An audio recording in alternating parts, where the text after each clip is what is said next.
Corporate radar में अब हम बात करेंगे नज़ारा टेक्नोलॉजीज की। 1999 में शुरू हुई नज़ारा टेक देश की दिग्गज मोबाइल गेम कंपनी है जो interactive gaming, e sports, gamified early learning ecosystem ये सब बनाती है। सरकार ने देश में ऑनलाइन गेमिंग को रेगुलेट करने के लिए नए नियमों का ड्राफ्ट जारी किया है। अब ये नियम उन सभी ऑनलाइन गेम्स पर लागू होंगे जहां पैसा लगाया जा रहा है या फिर कमाया जा रहा है।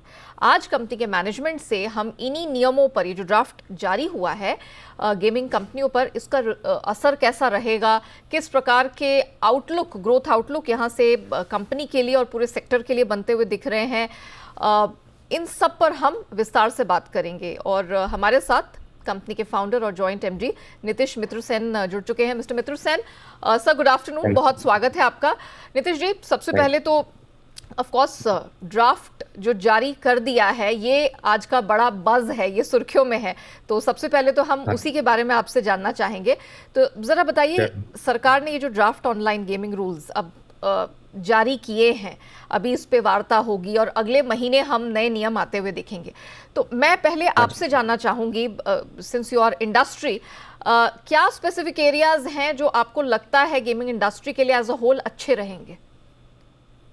देखिए, जो अपनी गेमिंग इंडस्ट्री इंडिया में है वो पिछले कुछ सालों में काफ़ी तेज़ी पकड़ी है, पर अभी भी सनराइज सेक्टर है और आगे बहुत ग्रोथ पोटेंशियल है। इंडिया को एक ग्लोबल गेमिंग डोमिनेशन करने के लिए इंडियन मार्केट बहुत बड़ा होने वाला है गेमिंग में, and Indian companies out of India भी ग्लोबली काफ़ी अच्छा काम कर सकती है।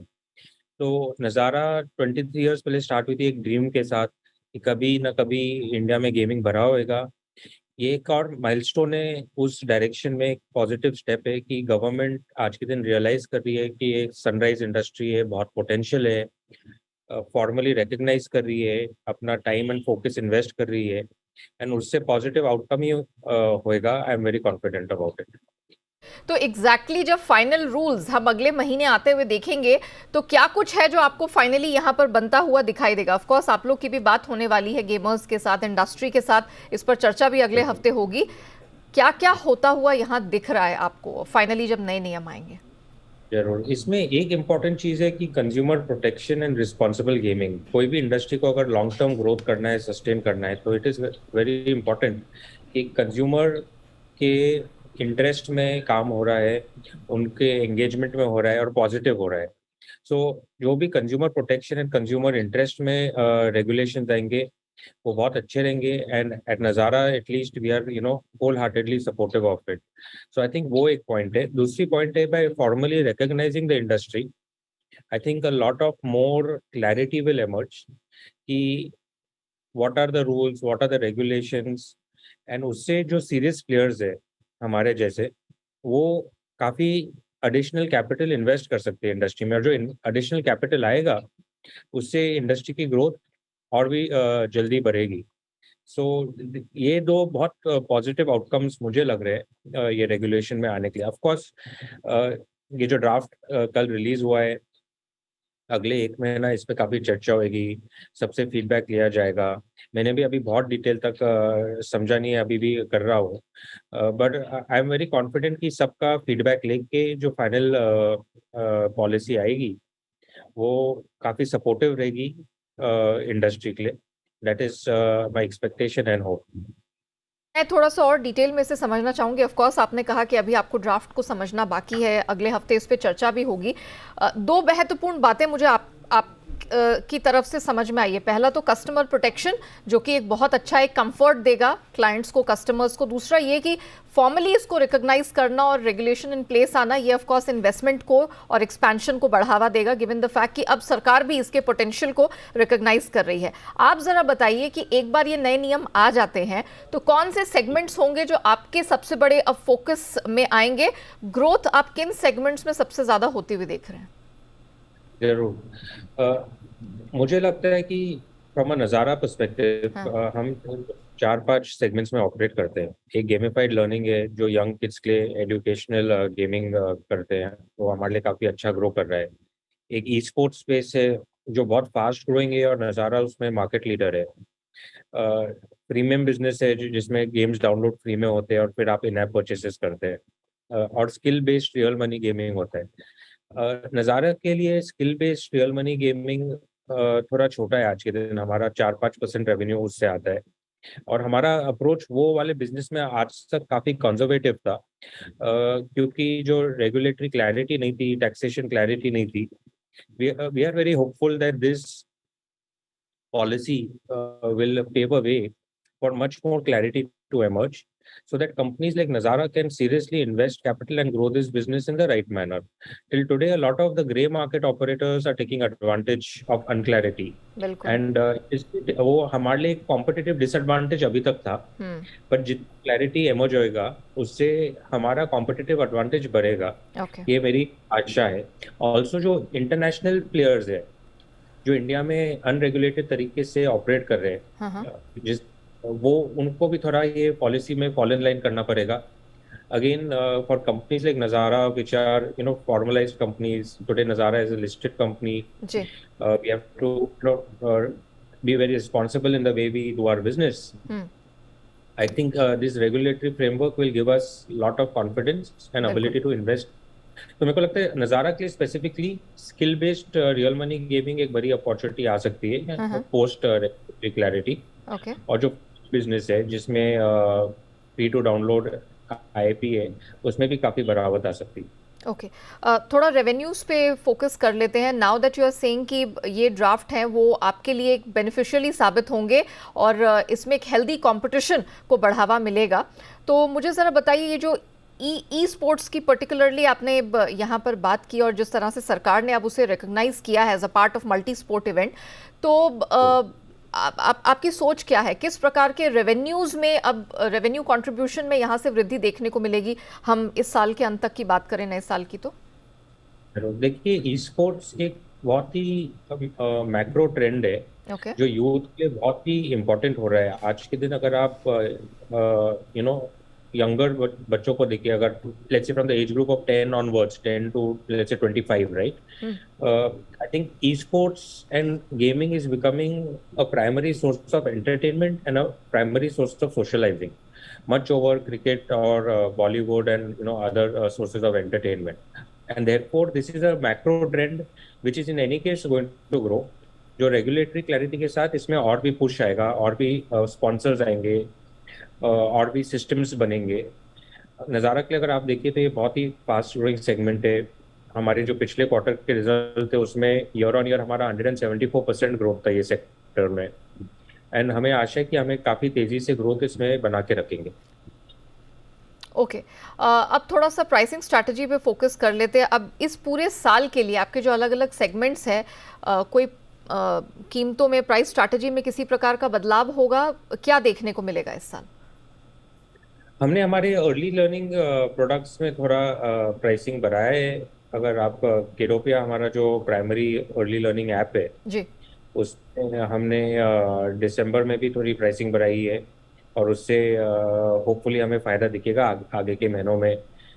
तो हमें काफ़ी अपॉर्चुनिटी दिख रही है कि जैसे कस्टमर का हमारा फोकस क्या रहता है कि पहले कस्टमर का एंगेजमेंट होना चाहिए, कस्टमर को फील करना चाहिए कि हमें क्वालिटी मिल रही है, वैल्यू मिल रही है। एंड अगर वो इस्टेब्लिश होता है और कस्टमर कंफर्टेबल है थोड़ा प्रीमियम प्राइस पे करने के लिए for a high quality product, then only do it. वो हमें किडोपिया में काफ़ी दिख रहा है, एंड इसलिए हमने थोड़ी प्राइसिंग उसमें अपवर्ड रिवाइज करी। कितना रिवीजन किया है आपने? कब से लागू होगा?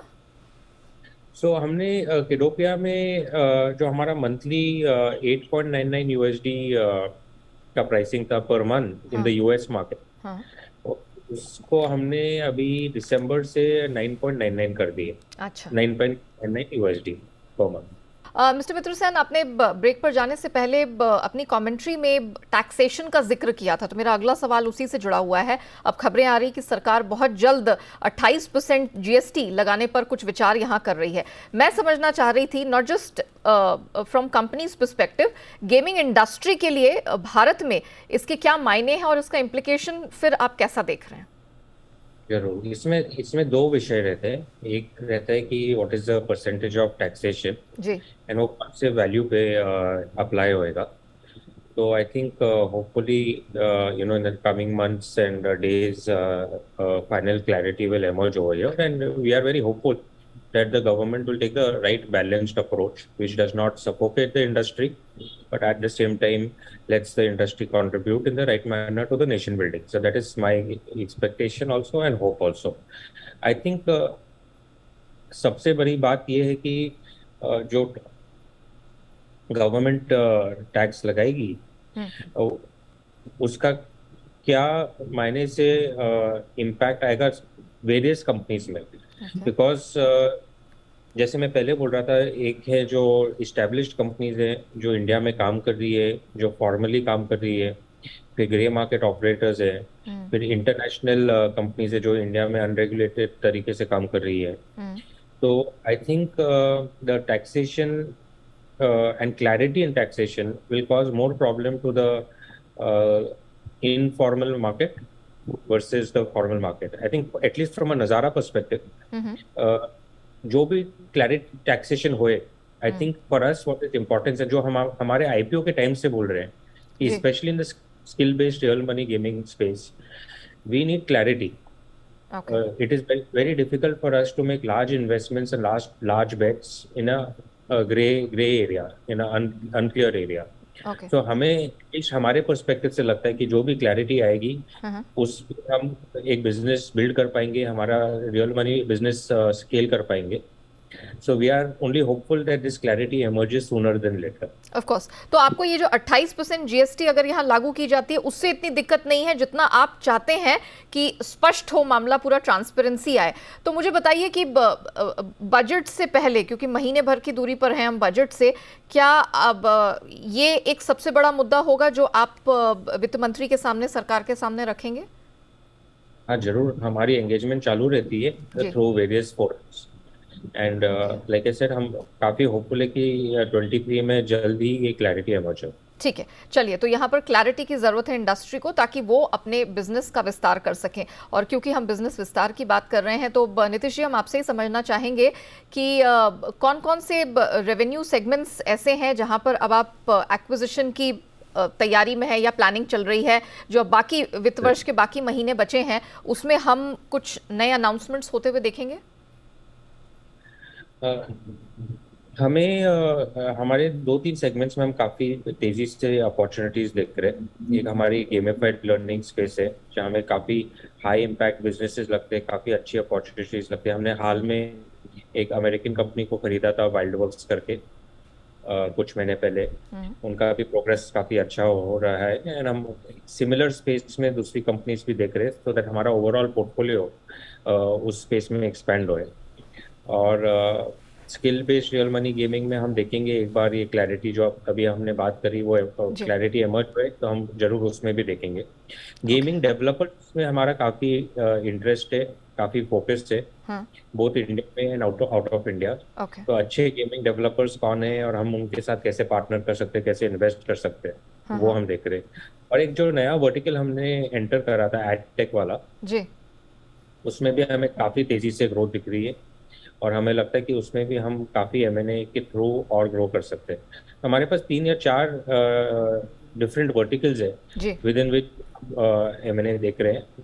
अभी समय भी अच्छा है क्योंकि overall market conditions globally tech have valuations have corrected and for a company like us which is cash rich and debt free, we are able to look at good opportunities at this point of time. Ji.